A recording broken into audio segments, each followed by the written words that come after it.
Good morning, I'm Doug Drinkwater here from HotTopics, and I'm joined by some leading lights in our Chief Data Officer community who I'll introduce in just a moment's time.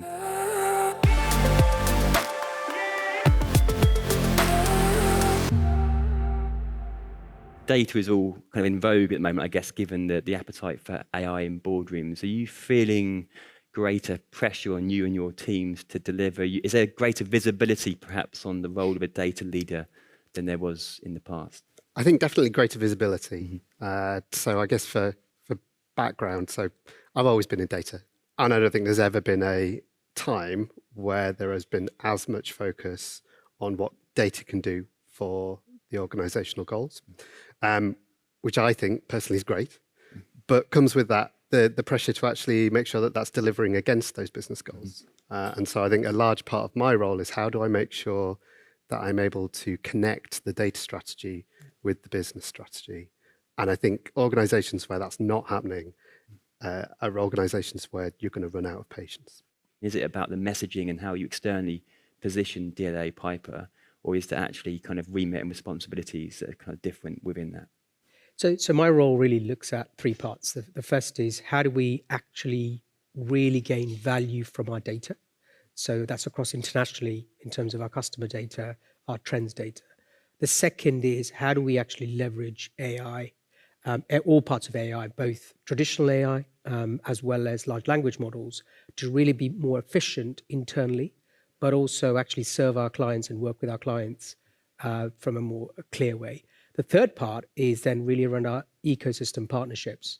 And I've always been a believer in terms of looking at buy over build, where there are some fantastic technologies out there and software as a service. So how do we actually form partnerships and develop those partnerships to create a common view? I'm always quite bemused that AI is treated separately to data. Very bemused. And I think it's got to be really clear when we get into the detail, we sit down with the teams, we say, right, let's build an AI model.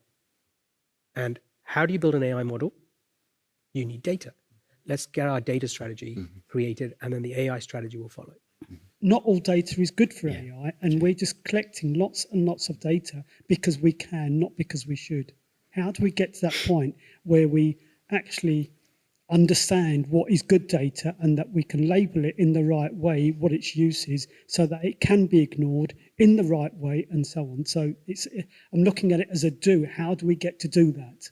If you have a process in place for managing it, so managing what is this piece of information, what is the description of it, where does it reside, who owns it, how long do we keep it for, etc., etc., etc., then you end up under governance, a library and a system that you can start to sort out the weeds in it, or understand how we should be collecting it, who should own it, and start making the steps towards having a system where you don't end up with as much crap as you had in the past, because we were gathering and gathering and gathering, and now we've started to dispose of and keep for a certain period of time. But it's all underneath the data governance space that you can achieve this. So how do you go to the board with the right investment across what's the business as usual, which probably is going to give you more value, versus what's the new shiny stuff, which is a lot of investment, but the real outcomes are very small, especially in AI? Your board do not have the patience to wait 2.5, 3 years for the value. So my view is in the calendar year you are in role, you've got to demonstrate that value. Just building foundation when people really don't understand that foundation isn't going to be enough. But if we're actually positioning pounds and pence over this is the investment, this is what outcomes are going to be driven and benefits for customers and internally, that makes the investment a lot more easier. The board will be focused on the shiny. They don't always understand the shiny. They want things that they've heard about sometimes. But if you have a data strategy and you're able to present it in a nice way, in an engaging way, so you don't sound too boring, then you could be able to say, look, we are going to be able to select data to send to more people in a more personalised way, and that is going to mean X. We are going to be able to do some better insights so that we are able to have something that's going to be actionable for the business to make a difference with. I think not always talking about data strategy and data governance is maybe the way to get around, boards understanding, because then you start talking their language rather than the data speak. you work in a vast organisation, you'll get some incredibly different perspective of what data is, of how they use it, how much access they should or could have access to. So how are you kind of trying to shift the dial so that everyone knows the impact? Certainly. So the approach we've tried to take is to think about personas. So think about different people across the entire organisation who probably have very different needs and wants in terms of how they develop their data understanding. So, for our general employees, we do a lot of, so I give a talk every quarter and talk about some of the key business metrics and why they're going in the directions they're going, which is a really kind of popular session. Loads of people come along and ask questions. But then you have a persona of people who are not in what you might call a data job family at the moment, but really want to.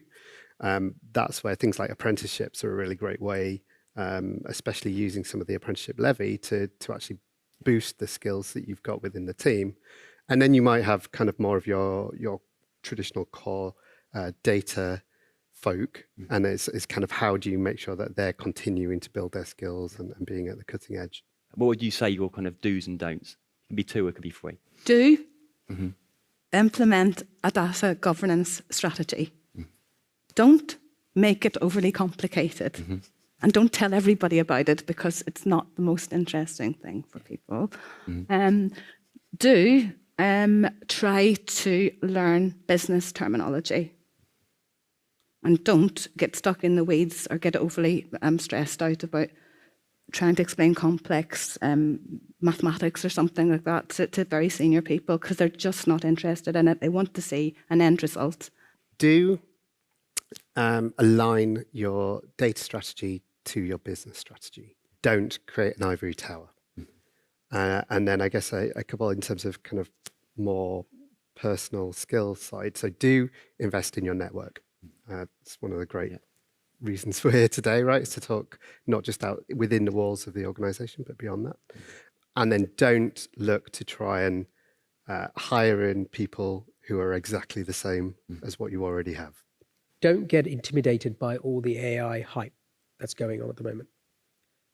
Do be humble in terms of being able to always learn more. Do become really expert and learn about how you storytell about outcomes and benefits and what data can do and AI can do, but with a business context. And don't get into your own team's view on governance and controls and risk, which is fundamentally, as I mentioned earlier, the organization is focused on outcomes and values and benefits, not necessarily in how you're doing it, but what you can do. Fantastic. Thanks all. Everyone, please put your hands together for today's panel.